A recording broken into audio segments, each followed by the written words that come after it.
Okay, since we just set up our user list, we can add some ingredients and create a simple recipe now. This will show you the essential functions of the Food Cost Chef calculator if you want to try out a recipe right now. However, there is much more to learn about the software features, so don't stop after this video. It's just to show you how easy it is to learn how to add a recipe. Okay, so I have a few items here from Costco Business that I am going to add to my ingredients list. So I'm going to add these quickly, so keep in mind there's a longer explanation for adding ingredients as well in another video. So from the home page, we'll just go add new ingredient. Let's start with these chicken breasts. And I'm going to type it here, chicken breasts. And I will put skinless, boneless for some extra information. Category is going to be meat. Brand is going to be Sargent Farms. Supplier, this comes right from the drop-down list. As purchased, it's a 5 kg box. This just describes what unit and measurement and packaging and stuff like that you actually buy it in. So the as purchased dollar is $55.49. As purchased units, it comes in kg. As purchased quantity is 5. My yield, in this case, I'm just going to put 95%. That's just kind of like my standard go-to yield, given your kind of your long-term food waste. Could be staff tasting, product spoilage, stolen, things like that. So I just sort of give a 95% yield for everything. Now, if I was doing the portion from cooked meat, this would be more like 70 or 75%. But I'm going to give the raw weight for portion size here. Do you want to add another? Yes, I do. And I'm going to add, okay, we got olive oil here. So let's add olive oil. Olive oil, EVOO. Category, that's in my dry goods section. The brand is Terra Delisa. Supplier, again, Costco. As purchased units is 3 liters. As purchased dollars is 37.79. As purchased unit is going to be liters. As purchased quantity is 3.7. Oh, sorry, no, it's 3 liters. And my yield, yeah, I'm going to stick with the 95%. Do you want to add another? Yes, I do. My next one, let's do salt. But since we have a few different salts, I'll make this one salt. And then add kosher, in case I ever want to search for that later. I could do spice, not really spice rack, so I'm going to do dry goods. Brand is Diamond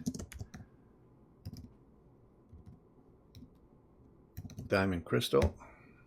Supplier, Costco. As purchased unit is 1.36 kg box. This as purchased text is just for searching for a particular item later. It doesn't really factor into the calculations that the software makes. As purchased dollar is $12.29. As purchased unit, it is measured in kgs. As purchased quantity, 1.36. Yield, salt, goes missing a lot.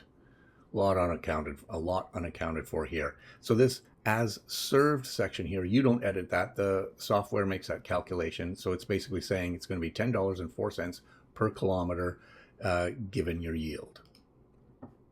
Do I want rib and chicken? I don't really have to put that there. It doesn't really matter though. Again, dry goods, brand, Diana's.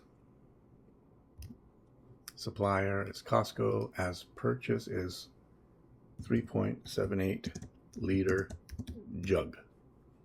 As purchased dollar, $25.29. As purchased unit is in liters. As purchased quantity is 3.78. Yield, yeah, we can say the 95. Do you want to add another? Pepper. I like like to say cracked peppercorns, but that might confuse my search later, so I'll just leave it as that.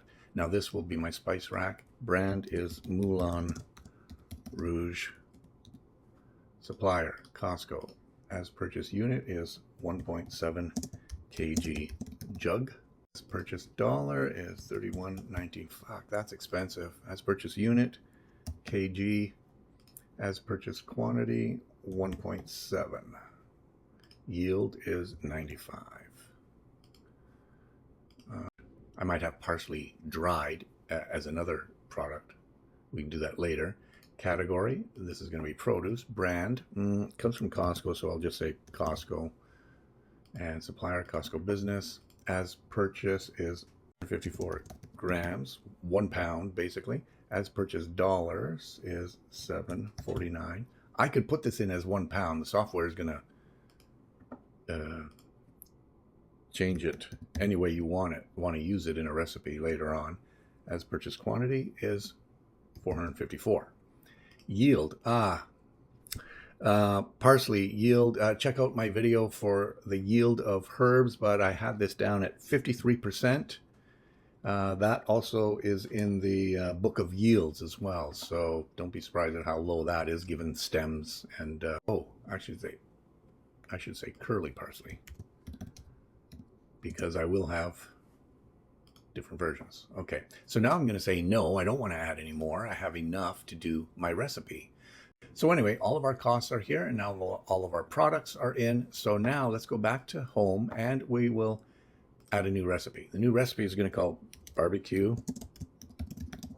chicken breast. Category, I could say dinner, I could say a la carte. I could do catering. Let's do catering. Kind of makes sense. It's just a standalone chicken breast, so we'll just add that. Okay, so now I can do my chicken breast, skinless, boneless. Quantity. I wasn't exactly sure how much an average breast weighed, so I just asked ChatGPT, said about 350 grams, so let's do that. This is raw, remember, and you have to put the unit here. Yeah, so all I had to do was tell it how much, and then the cost automatically came in the ingredient cost here. Now, I could also do, let's just say that was, okay, let's just say 0.75 of a pound, and it'll calculate it as well. As long as it's in weight, it's going to recalculate however you want to write that recipe. I prefer metric, so I'm going to go back to 350 grams. Okay. Chicken breast. Okay, so Diana. Oh, I can't do that. That's not. So I can do barbecue. You see, as soon as I start typing it in, the drop-down options will come. When you have more ingredients, there will be a few selections there for, you might have different barbecue sauce.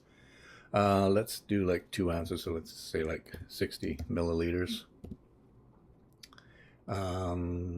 Salt, say, I don't know, 2 grams. Yeah. Pepper. See, I pressed pepper and cracked pepper actually showed up because that was in the description. So there's no going back and searching for other items. Let's say 1 gram.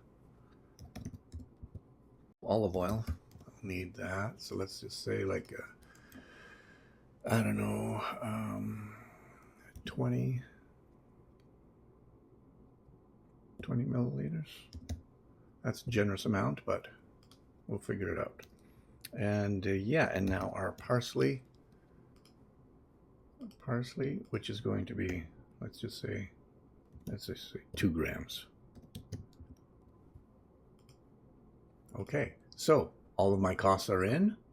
You can see that the last update, the last cost update has also been carried over, and that shows you again when the most recent price update of that product is. So if this is highlighted and it's gone beyond your alert date, this is going to be a different color, then that might be something to check out, because you might be, costing out this recipe and, it's out of date. So then you go back to the item and figure out what the current price is. Now we have our total batch cost. This is a serving for 1, so our batch is actually 1. So this cost per serving, once I put 1 in here, is going to be the same as our total batch cost.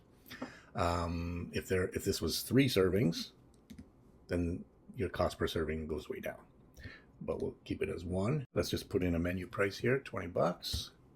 And we've got our food cost at 24.4%. Now, you can change this, play around with it. But if you also want like 2 different costs to see, we have this custom price area here. Let's say there's a takeout cost and it has a bit of a premium. So then you can put your $20 here.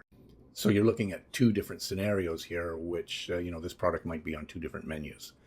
Okay, so now you have a recipe completed. There's a few other features with this actual recipe card and the ingredients list that we can go over in other videos, but here I just wanted to show you how fast it was to get a cost on one of your menu items. If you have any questions so far, don't forget to comment on YouTube, and that's the best place where I'll be able to see the question and get back to you, and then everyone else benefits from the same question that they probably have. All right, I'll see you in the next video.